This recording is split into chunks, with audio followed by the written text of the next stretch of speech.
मुस्कान और अखिल की शादी को 6 महीने हो चुके थे। शादी से पहले मुस्कान बहुत खुश रहती थी, लेकिन अब धीरे धीरे उसके चेहरे की खुशी कहीं गायब सी हो गई थी। बाकी घर वालों के सामने तो वो अपने चेहरे पर एक नकली मुस्कान सजाकर दिन भर घूमती रहती थी, लेकिन उसका अंतर्मन इतना घायल हो चुका था कि अब वो भीतर से कोई खुशी महसूस ही नहीं कर पाती थी। उसे ऐसा लगता था जैसे कि ये शादी करके उसने अपनी जिंदगी की सबसे बड़ी भूल कर दी हो, और उसकी सारी जिंदगी ही इस विवाह के चक्कर में बर्बाद हो गई है। अखिल ने इतने दिनों में ना तो कभी पत्नी को जानने समझने की कोशिश की और ना ही वो पत्नी से ज्यादा बातचीत करता था। रात को एकांत मिलने पर भी वो बस अपनी जरूरतें पूरी करने के चक्कर में ही लगा रहता था, और सुबह होते ही उसे मानो पत्नी से कोई मतलब ही नहीं रह जाता था।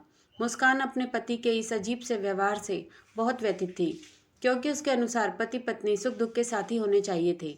लेकिन यहाँ पर तो उसका पति केवल उसे दुख ही दुख देता था और उसके दुख से कोई मतलब नहीं रखता था। आज भी मुस्कान घर का सारा काम निपटा चुकी थी, लेकिन रात को उसे अपने कमरे में जाते हुए बहुत डर का अनुभव हो रहा था। मुस्कान के ससुराल में उसके सास ससुर और जेठ जेठानी थे। घर में सभी का व्यवहार उसके साथ बहुत अच्छा था। सभी लोग एक साथ मिलजुल कर हंसी खुशी रहते थे। बस मुस्कान को अपने पति अखिल से ही बहुत डर लगता था। खैर, जब वह अपने कमरे में पहुंची तो उसका पति अभी कमरे में नहीं आया था। वह छत पर अपने किसी दोस्त से फोन पर बात करने के लिए चला गया था। मुस्कान थकी हुई थी, तो वह बिस्तर पर लेटकर आराम करने लगी। थोड़ी देर बाद अखिल कमरे में आया तो मुस्कान चुपचाप करवट फेरकर सोने का नाटक करने लगी। लेकिन अखिल को उसके सोने जागने से क्या फर्क पड़ता था। उसे तो बस अपनी मनमर्जी करनी थी। उसने मुस्कान को जबरदस्ती खींचकर अपनी ओर घुमाया तो पिछली रात जो उसे चोट लगी थी वह दर्द उसे फिर से पीड़ा पहुंचाने लगा। मुस्कान करा उठी, लेकिन अखिल ने इस बात पर भी ध्यान नहीं दिया। तब मुस्कान ने दबी जुबान में कहा, सुनिए ना, आज मेरी तबीयत कुछ ठीक नहीं लग रही है। अखिल ने उसकी बात को नज़रअंदाज करते हुए कहा, तुम्हारा तो रोज का ही कुछ ना कुछ लगा ही रहता है, मेरा मूड खराब मत करो। फिर वो अपनी मनमानी करता चला गया और मुस्कान एक बार फिर दर्द के सागर में डूबती चली गई। देर रात तक रोते रोते वो कब सो गई उसे कुछ पता ही नहीं चला। अगली सुबह जब उसकी नींद टूटी तो वह आईने के सामने जाकर खड़ी हुई। दर्द से तड़पती मुस्कान आईने में अपनी गर्दन और चेहरे पर दांतों के निशान देखकर रो पड़ी। तो पति चिल्लाया, अब सुबह सुबह रोना धोने का नाटक लेकर क्या बैठ गई? तुम औरत हो तो हर रात थोड़ा दर्द तो झेलना ही पड़ेगा। अब मैं अपनी पत्नी पर भी हक नहीं जता सकता क्या? मुस्कान की आंखों में आंसू बहने लगे और अखिल पैर पटकते हुए कमरे से बाहर निकल गया। हर रात की यही कहानी थी, और अगली रात भी उसके दर्द को नजरअंदाज करके उसके पति ने फिर से उसके साथ हिंसक व्यवहार किया। मुस्कान समझ नहीं पा रही थी कि क्या शादी होने का मतलब केवल यही है। उसने तो बहुत सारे सपने सजाए थे कि उसका पति उसे खूब प्यार दुलार देगा, उसे अपनी पलकों पर बिठाकर रखेगा, उसके मन को समझने की कोशिश करेगा, हर सुख दुख में उसका साथ देगा, वह अपने पिया की दिल की रानी बनकर रहेगी। लेकिन यहाँ तो उसके पति को केवल उसके तन से ही मतलब था। उसकी शादी को 6 महीने हो चुके थे। हर रात उसके साथ वही कहानी दोहराई जाती थी। सुबह उठकर वो मेकअप से अपने जख्म छुपाने की कोशिश करती थी। घर में सबको यही लगता था कि अभी वो नई नवेली दुल्हन है, इसलिए वो खूब मेकअप कर रही है। उसकी जेठानी भी उसे छेड़ती रहती थी। सास भी आंचल में मुंह दबाकर हंस पड़ती थी। लेकिन किसी को नहीं पता था कि बंद कमरे में उसके साथ क्या होता है। उस समय तो वो भी फीकी सी मुस्कान के साथ शर्माकर रह जाती थी, लेकिन भीतर ही भीतर दर्द के मारे उसका हृदय फटने लगता था। शर्म के मारे वो अपनी तकलीफ किसी को भी बता नहीं पाती थी। एक जख्म भरता नहीं था कि दूसरा जख्म उसे मिल जाता था। हर सुबह उसका बदन दर्द से फटता रहता था, और अब तो जैसे उसे दर्द की आदत सी हो गई थी। बस वो मशीन की तरह उठती थी, नहा धोकर अपने बदन पर नीले पड़े निशानों पर मेकअप लपेटती थी, और अपने कमरे से बाहर निकलते ही एक नकली मुस्कुराहट का आवरण ओढ़कर बाकी सब घर वालों के साथ काम में जुट जाती थी। ऐसे ही एक दिन मुस्कान सुबह सोकर उठी तो उठने में उसे ज़रा देर हो गई थी। वो जल्दबाजी में नहा धोकर और ढेर सारा मेकअप लगाकर रसोई में काम करने के लिए पहुंच गई। उसकी जेठानी उसे छेड़ते हुए बोली, क्या बात है देवरानी जी, लगता है आजकल आपकी नींद कुछ ज़्यादा ही गहरी हो जाती है। देवर जी रात में सोने नहीं देते क्या? मुस्कान के काम करते हुए हाथ यकायक से रुक गए और रात के दर्दनाक दृश्य उसकी आंखों के सामने घूम गए। लेकिन अगले ही पल उसने अपनी पनीली आंखों को छुपाते हुए धीरे से मुस्कुरा दिया। तभी उसकी जेठानी सुमन की नज़र उसकी खुली पीठ पर पड़ गई। उसकी गोरी पीठ पर दांतों के निशान देखते ही सुमन स्तब्ध रह गई। उसने झट से मुस्कान के कंधे पर हाथ रखकर उसका चेहरा अपनी ओर घुमाते हुए पूछा, मुस्कान तुम ठीक तो हो? मुस्कान ने घबराकर अपनी पलकें ऊपर की ओर उठाई कि आखिर जेठानी जी ऐसा सवाल क्यों कर रही हैं। उसकी आंखों में पानी देखकर सुमन मानो उसके दिल का हाल समझ गई। मुस्कान ने घबराकर अपनी पलकें ऊपर की ओर उठाई कि आखिर जेठानी ऐसा सवाल क्यों कर रही हैं। उसकी आंखों में पानी देखकर सुमन मानो उसके दिल का हाल समझ गई।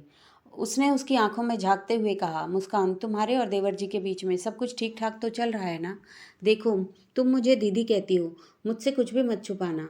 जरा सी सहानुभूति मिलते ही इतने दिनों का लावा फूट पड़ा और मुस्कान अपनी जेठानी के गले लगकर फूट फूट कर रो पड़ी।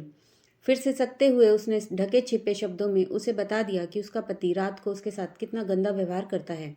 यह सब जानकर सुमन को गहरा झटका लगा, क्योंकि अखिल बाकी परिवार वालों के सामने बहुत ही सभ्य व्यवहार करता था। दुनिया वालों की नज़रों में वह एक आदर्श बेटा, अच्छा देवर और सज्जन नागरिक था, लेकिन अपनी अर्धांगिनी के साथ बंद कमरे में वो कैसे हिंसक हो उठता था। सुमन ने मुस्कान के आंसू पोंछते हुए कहा, तुम इतने दिनों से चुप क्यों थी? तुम्हें गलत के खिलाफ आवाज़ उठानी चाहिए थी। मुझसे बात कर सकती थी, मम्मी जी को बता सकती थी, या अपने घर में किसी को बता सकती थी। मुस्कान नज़रें चुराते हुए बोली, दीदी, मुझे शर्म आती थी। मुझे लगता था कि पता नहीं लोगों को ये सब पता चलेगा तो वो लोग क्या सोचेंगे। सुमन उसे समझाते हुए बोली, बहुत सी औरतें ऐसे ही शर्म और लिहाज के कारण जिंदगी भर ऐसी तकलीफ़ें झेलती रह जाती हैं। लेकिन औरत कोई मशीन नहीं होती कि मर्द केवल उसका इस्तेमाल करता रहे। उनमें भी कुछ भावनाएं होती हैं, उन्हें भी दर्द होता है। अगर पति को ऐसा लगता है कि पत्नी पर उसका अधिकार है, तो पत्नी का ध्यान रखना भी तो उसका फर्ज बनता है ना। तुम्हारे पति ने तुम पर अधिकार तो जता लिया, लेकिन क्या तुम्हारे प्रति कोई फर्ज निभाया? मुस्कान ने सिर झुका लिया और सुमन उसका हाथ पकड़कर उसे सासू माँ के कमरे में लेकर चली गई। रीमा जी उस समय टीवी में न्यूज़ देख रही थी। सुमन ने टीवी का रिमोट लेकर टीवी बंद कर दिया तो रीमा जी बोल पड़ी, अरे बहू, टीवी क्यों बंद कर दिया तुमने? देश दुनिया की खबर भी नहीं देखने दोगी क्या? सुमन उनके पास बैठते हुए बोली, मम्मी जी, देश दुनिया की खबर बाद में देखिएगा, पहले ये देखिए कि आपके घर में क्या हो रहा है। इतना कहकर उसने मुस्कान की पीठ पर पड़े निशान उन्हें दिखा दिए और सारी बातें भी बता दी। रीमा जी अपना सिर पकड़कर बैठ गई और कहने लगी, मुझे नहीं पता था कि मेरा बेटा ऐसा है। वो जो भी कर रहा है बहुत गलत कर रहा है। आने दो तुम्हारे पापा जी को, मैं उन्हें सब बताती हूँ, फिर हम मिलकर उसे समझाएंगे। आज मुस्कान के तपते मन को एक शीतलता मिल गई कि उसका पूरा परिवार उसके साथ है। शाम को जब अखिल ऑफिस से घर आया तो उसके पिताजी ने उसे आवाज़ देकर अपने कमरे में बुलाया। अखिल पिता के कमरे में पहुंचा तो परेश जी ने उसे समझाते हुए कहा, बेटा देखो, पति पत्नी का रिश्ता बहुत ही खूबसूरत होता है, लेकिन जो पति अपनी पत्नी को अपनी ज़रूरतें पूरी करने का माध्यम समझते हैं, वो अपनी जीवन संगिनी के साथ बड़ा गलत करते हैं। पिता की यह बात सुनकर अखिल सकपका गया। उसके चेहरे का रंग उतरने लगा, मानो उसकी कोई चोरी पकड़ी गई हो। उसने घबराते हुए कहा, हाँ पापा, मैं यह अच्छे से जानता हूँ, लेकिन आप यह सब मुझे क्यों बता रहे हैं?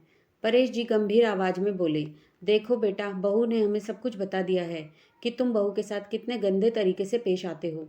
वो भी एक जीती जागती इंसान है, कोई मशीन नहीं है, उसमें भी भावनाएं हैं। तुम्हें अपनी पत्नी का ध्यान रखना चाहिए, ना कि उसे दर्द देना चाहिए। क्या पत्नी को पीड़ा पहुंचाकर ही तुम्हें दाम्पत्य जीवन का सुख लेना है? पिता की यह बात सुनकर अखिल ने सिर झुका लिया। उसे अजीब सी बेचैनी होने लगी। वो कांपते हुए बोला, पापा, पता नहीं मुझे उस वक्त क्या हो जाता है, मैं एक अलग ही इंसान बन जाता हूँ। मैं भी उसे तकलीफ नहीं देना चाहता, लेकिन जब वह सुबह उठकर रोती है तो मैं उस पर ही चिल्ला उठता हूँ। साथ में मुझे खुद पर ही गुस्सा आता है। मैं रोज़ मन ही मन निश्चय करता हूँ कि आगे से उसे दर्द नहीं पहुँचाऊँगा, लेकिन पता नहीं ऐसा क्यों हो रहा है। कहते हुए वह रोने लगा तो परेश जी समझ गए कि उनके बेटे को मदद की ज़रूरत है। उन्होंने कहा, बेटा तुम चिंता मत करो, मैं तुम्हें डॉक्टर के पास लेकर जाऊंगा, सब ठीक हो जाएगा। अगर तुम्हें अपनी गलती का एहसास है तो तुम ज़रूर उसे सुधार सकते हो, बस तुम्हें थोड़ी मदद की ज़रूरत है। जब परेश जी अखिल को लेकर मनोचिकित्सक के पास गए तो काउंसलिंग में पता चला कि अखिल को उसके कॉलेज के कुछ दोस्त पहले उसे भद्दी वीडियो दिखाया करते थे। उन सब चीज़ों का उसके दिमाग पर बहुत गहरा असर हुआ था और अब वह अपनी पत्नी के आने के बाद अपने जीवन में वही सब लागू करना चाहता था। डॉक्टर के द्वारा काउंसलिंग करने पर अब अखिल का व्यवहार धीरे धीरे सामान्य हो चला था और अब वह अपनी पत्नी के साथ एक दोस्ती वाला रिश्ता बना रहा था। अब वो अपनी पत्नी का ध्यान रखने की कोशिश भी करता था, हर सुख दुख में उसका साथ देता था, उसके मनोभावों को समझता था और जब वो प्यार से उसके करीब आता था तो दोनों के रिश्तों में प्रेम सुधा बहने लगती थी और तब मुस्कान भी प्रेम के मीठे एहसास से भीग उठती थी। क्योंकि अब उसका पति उसे सच्चे दिल से जो प्रेम करता था, उसके सुख दुख की बातें भी सुनता था। सही मायनों में अब वो अपने पति की अर्धांगिनी बन चुकी थी। दोस्तों, अक्सर गलत संगत में पड़कर लोग कई विकारों से ग्रस्त हो जाते हैं। ऐसे में मनोचिकित्सक की मदद लेकर इस तरह की समस्याओं से छुटकारा पाया जा सकता है। और पति हो या पत्नी हो, दोनों को ही एक दूसरे के सुख दुख में साथ देना चाहिए। अगर जीवन साथी ही पीड़ा पहुंचाने लगे तो फिर वो कैसा जीवन साथी। दोस्तों, कहानी आपको कैसी लगी कमेंट करके हमें ज़रूर बताइए। धन्यवाद।